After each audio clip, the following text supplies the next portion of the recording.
Muy buenas tardes. A continuación se les presentará el experimento Vibraciones Mecánicas. Mi equipo está conformado por Andrés Felipe Valderrama, Nicolás Gutiérrez y quien les habla, Daniela Torres Monroy. Bueno, para nuestro prototipo utilizaremos una tabla de soporte de 50 por 6 centímetros, 3 hojas de cegueta, 3 soportes con ángulos de 90 grados, 6 cuadros de madera de 6 por 6 por 1 centímetros, 6 tornillos largos de aproximadamente 5 centímetros y 3 tornillos cortos de aproximadamente 2, ambos con tuercas y arandelas. 3 tornillos golosos cortos de aproximadamente 2 centímetros, un destornillador, una puntilla y un martillo. Ahora bien, para construir el prototipo se inicia midiendo la hoja de cegueta en los puntos donde irán ubicadas las masas. Estos son aproximadamente a los 30, 20 y 10 centímetros. A continuación, anclamos los 3 ángulos sobre la tabla de soporte con los 3 tornillos golosos. Posteriormente, abrimos 2 huecos con puntilla sobre los 6 cuadrados de madera, dejando un espacio entre ellos de aproximadamente 3 centímetros. Atornillamos y aseguramos con la tuerca la hoja de cegueta al soporte anclado en la base de madera. Atornillamos los cuadrados de madera de tal forma que se unieran por parejas, dejando un espacio entre ambos. Y sobre el espacio vacío entre los 2 bloques de madera se ingresó la hoja de cegueta y se aseguró con tuercas de acuerdo con la longitud marcada en el paso 1.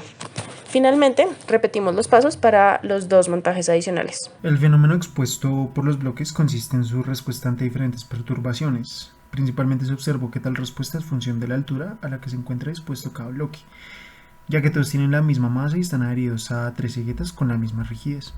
Vale la pena mencionar que la rigidez se entiende como una medida cuantitativa de la oposición a las deformaciones elásticas producidas en un material a causa de una fuerza.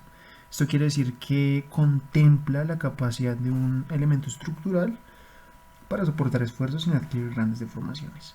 En este orden de ideas, la principal diferencia entre los 3 casos consiste en el periodo y frecuencia de cada bloque ante perturbaciones que aumentan progresivamente su velocidad. El bloque a mayor altura reacciona ante una perturbación a baja velocidad. La frecuencia también es la más baja, mientras que el periodo es el más alto.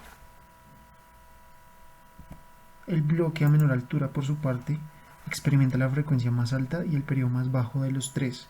Esto ante la perturbación que se lleva a cabo a mayor velocidad.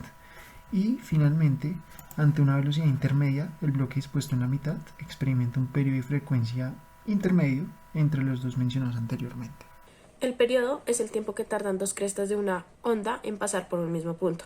Este está directamente relacionado con otra variable que sirve para definir geométricamente una onda. Esta es su altura.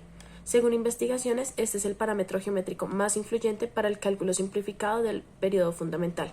Este periodo fundamental de vibración de las edificaciones también depende de sus características de altura, rigidez y masa, como se observa en esta imagen. Finalmente, y en conclusión, a mayor altura, más alto periodo, y a menor altura, menor periodo. Es decir, que el nivel intermedio tendría un intermedio entre las 2 mencionadas anteriormente.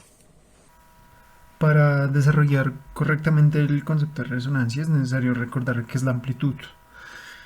Entonces la amplitud de un movimiento oscilatorio, como el experimentado por los 3 bloques, es una medida de la variación máxima del desplazamiento que varía periódicamente en el tiempo. En esta imagen nosotros ilustramos lo que correspondería a la amplitud en nuestro experimento.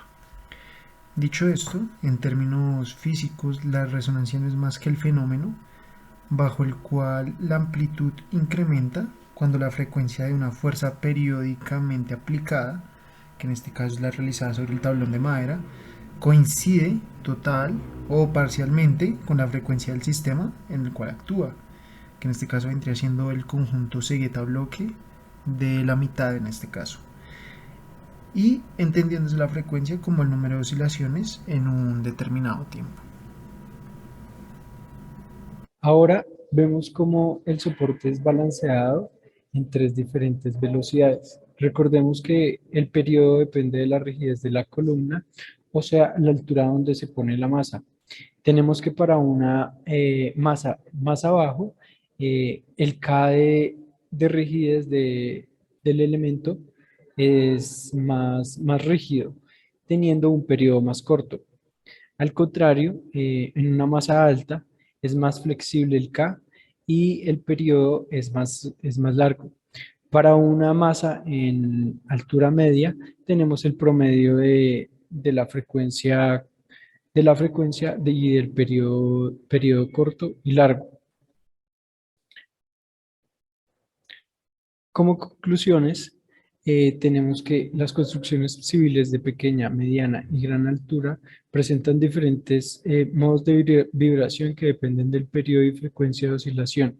En una ciudad con geoformas diferentes y todo tipo de edificaciones, resulta un reto para la ingeniería convertir cada uno de estos elementos en materiales autoportantes a cualquier fenómeno natural.